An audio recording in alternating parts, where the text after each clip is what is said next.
Hello guys, my name is Srikanth and welcome back to our channel Chemistry with Coffee. And in today's class, I am going to talk about chirality, optical activity and how to use polarimeter. Let's look at the chirality, that is the criteria for a chiral molecule. If any molecule contains any of these symmetry elements like a plane of symmetry or center of symmetry or improper axis of symmetry, then the molecule is optically inactive. So SN is just combination of axis of symmetry plus horizontal plane. I will explain more about this one in the symmetry class. Okay, so we have different molecules here. Let's check if any of these molecules like 1, 2, 3, 4, 5 molecules have any of these one. Let's look at the first molecule. So this is the mirror. So if we place a vertical mirror on this molecule, so on the left side and right side are actually different. That is left and right are not mirror images. If I put a mirror on the horizontal position like this in the same molecule, so the top group and the bottom group is different. That is, these two are not mirror images. Same way, these two are not mirror images. So this molecule actually doesn't have the plane of symmetry. So this molecule is optically active. So let's check these symmetry elements for the second molecule. So in this molecule, if we place the vertical plane like this one, left side groups and the right side groups are actually not mirror images of each other. And if you place a mirror in the horizontal position like this one, the top group and bottom group are actually not mirror images. So this molecule doesn't have the sigma. So this molecule is actually optically active. Actually, these two molecules are called enantiomers. I will explain more about what is enantiomers and diastereomers in the next class about stereochemistry. And check for this molecule. If you place a mirror vertically on this molecule, so the left side and right side groups are actually different. So this doesn't have vertical plane.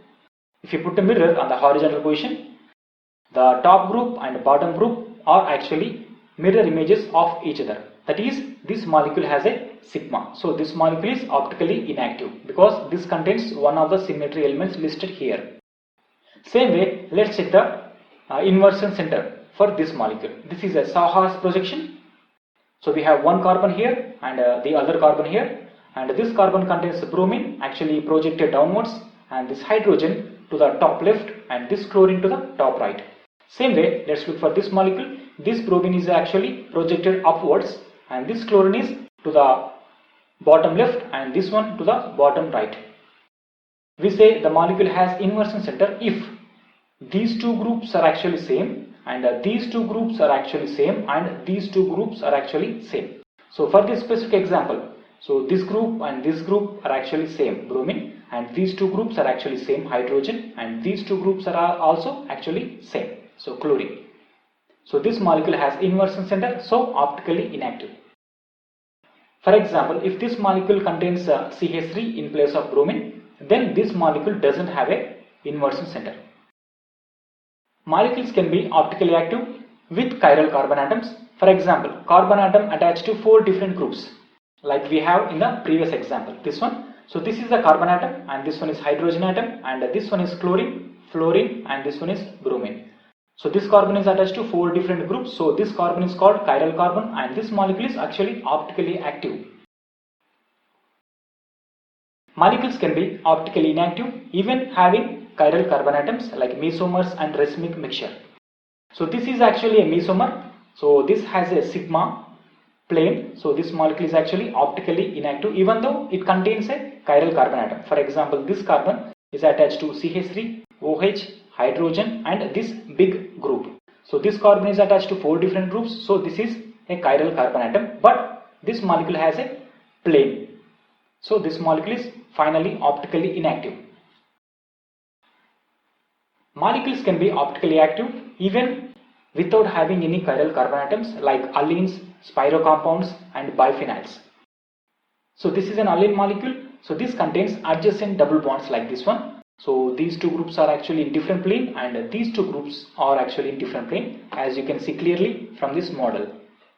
So we have carbon, double bond carbon, double bond carbon, and this one is chlorine and this one is bromine, and again this one is chlorine and this one is bromine. So this one is actually present in the vertical plane, and these two groups are present on the horizontal plane. So these two groups and these two groups are actually not present on the same plane. So this is a biphenyl. So one phenyl group, another phenyl group. So this one is attached to bromine, chlorine, and this one is also attached to chlorine and bromine. So for a biphenyl to be optically active, these two groups should be different. Again, these two groups should be different.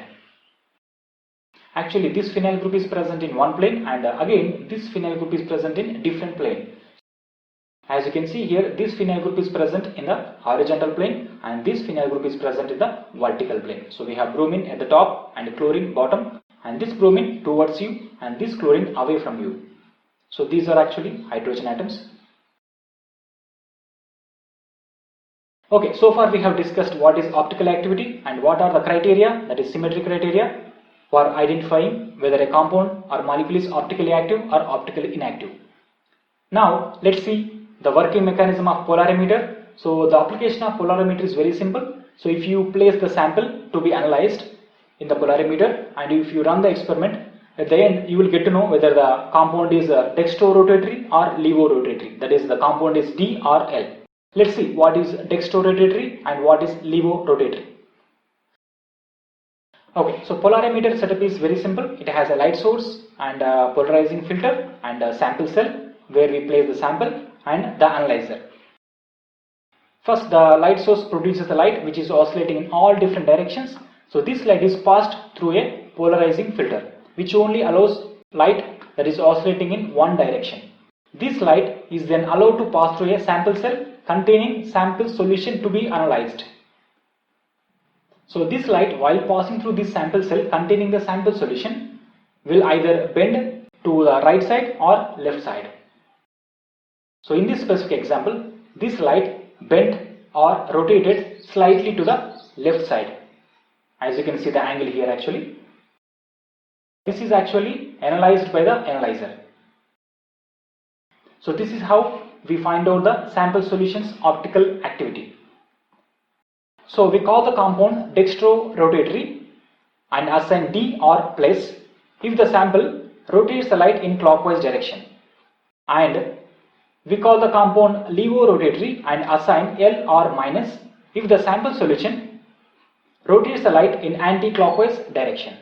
So in this specific example, this sample is actually L or minus, that is levorotatory compound, because the light is rotated in anti-clockwise direction, that is toward the left side. Okay guys, thank you very much for watching. If you have any questions, please don't hesitate to post them in the comment section below. And don't forget to like and subscribe to our channel Chemistry with Coffee.